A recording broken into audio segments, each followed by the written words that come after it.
Assalamualaikum warahmatullahi wabarakatuh. Bertemu lagi dengan channel ini. Oke.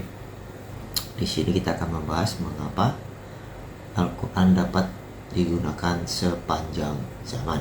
Oke. Latar belakang dari episode kali ini itu berawal dari suatu podcast Bang Ade Armando, di mana salah satu episodenya itu mengundang seseorang yang sudah mempelajari Al-Quran secara mendalam. Sepertinya saya belum pernah begitu banyak mendengarkan pembicaraan-pembicaraan dari beliau ataupun ceramah-ceramahnya, tapi yang menjadi alasan Bang Ade Armando mengundang narasumber tersebut adalah beliau disebut memiliki pengalaman mempelajari Al-Quran yang cukup dalam dan panjang. Oke. Di podcast tersebut disebutkan bahwa Al-Quran itu tidak bisa digunakan sebagai acuan sepanjang masa. Jadi Al-Quran itu hanya bisa digunakan pada saat zaman di mana Nabi itu masih hidup, karena konteks zamannya itu sudah berbeda jauh antara apa yang kita jalani pada saat ini dengan apa yang dijalani oleh Nabi pada zamannya Nabi tersebut. Sebentar, saya sambil lihat catatannya. Contoh yang digunakan itu adalah ayat di surat Al-Baqarah ya, itu dimana disebutkan bunuhlah orang kafir dimanapun berada ataupun dimanapun kalian menemui mereka.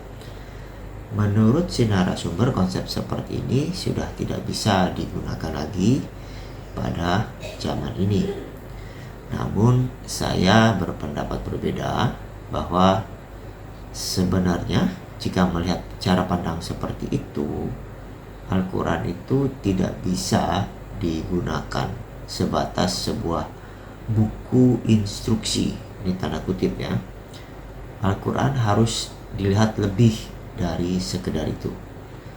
Al-Quran juga berisi cerita-cerita yang mengandung pelajaran hidup, bernilai filosofis, dan bisa diaplikasikan di zaman apapun. Karena Al-Quran itu tidak hanya berisi instruksi ABC 1, 2, dan 3, tapi Al-Quran juga bercerita tentang pelajaran-pelajaran hidup yang memiliki nilai-nilai pesan moral yang secara filosofis. Pesan-pesan tersebut dapat digunakan dari zaman awal zaman hingga ke akhir zaman nanti. Oke, kita akan coba membahas. Jadi, pesan utama yang ingin disampaikan adalah pada pembicaraan kali ini, bahwa Al-Quran itu setidaknya memiliki dua tipe pesan. Yang pertama adalah berisikan instruksi berupa rincian perintah. Yang kedua itu berisikan panduan nilai, dan panduan nilai bisa dalam bentuk cerita yang disampaikan di dalam Al-Quran, terdiri dari beberapa Alkisah. Nah, poin yang kedua inilah yang membuat Al-Quran dapat dijadikan sebagai pegangan hidup yang berlaku sepanjang zaman.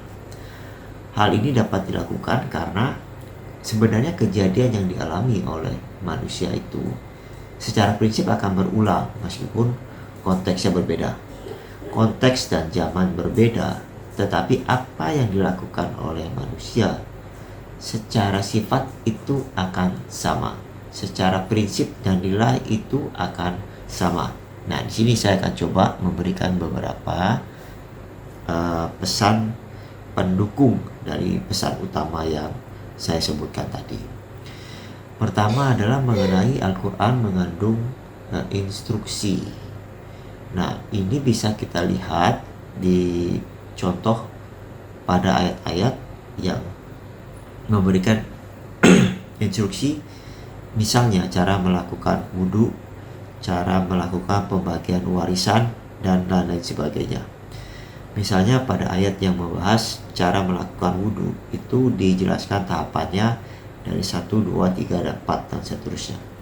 Dan kemudian cara pembagian warisan pun itu dijelaskan cukup rinci, siapa yang mendapatkan apa, bagiannya berapa, diberikannya kepada siapa. Itu merupakan instruksi yang sebenarnya ya sudah bisa diikuti saja seperti apa yang disampaikan. Nah, yang kedua, Al-Quran itu mengandung pesan moral dan kehidupan yang akan berlaku tanpa batas waktu. Contoh misalkan, ada cerita dari kaum Nabi Musa, lebih tepatnya kepada kaum Bani Israel, terkait perintah untuk menyembelih sapi.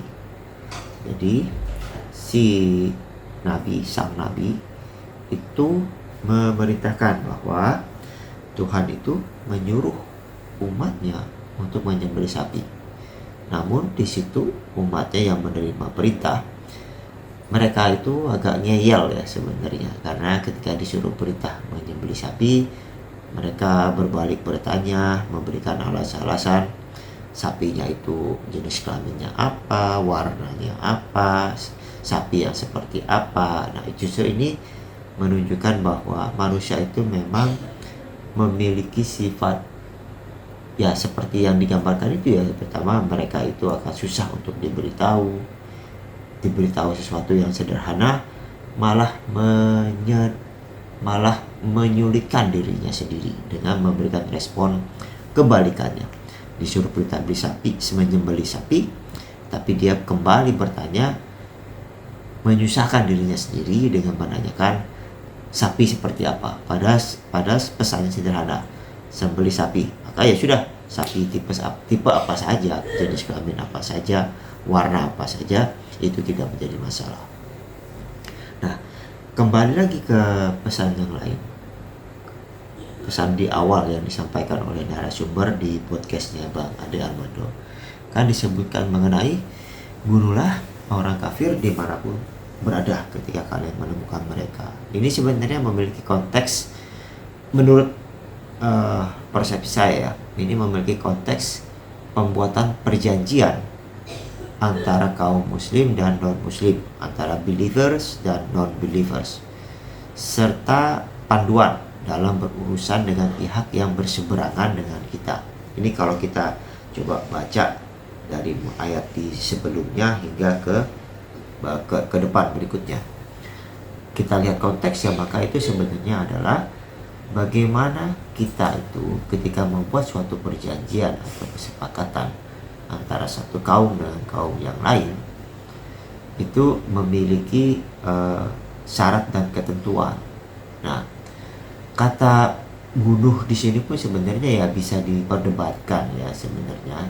Namun jika dilihat secara konteks dari keseluruhan ayat, sebenarnya ya kata bunuh ini bukan berarti harus secara harfiah artinya menghilangkan nyawa.